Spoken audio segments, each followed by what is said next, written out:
Manufacturing is really critical to every market segment, whether it's automotive, medical, packaging, food.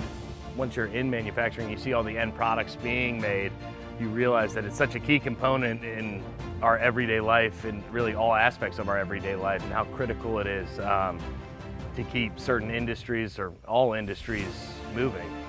I like manufacturing because it creates a challenge, trying to get something that works better, trying to get something that meets a customer requirement.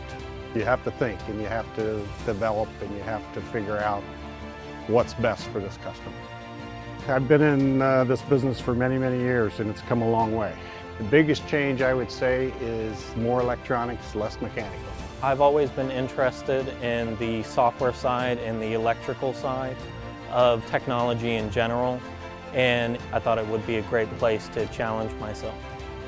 Manufacturing is a great field to be in because it's constantly changing. You'll never do the same thing twice in manufacturing, and you always get to be on the forefront of technology and really get to drive that change.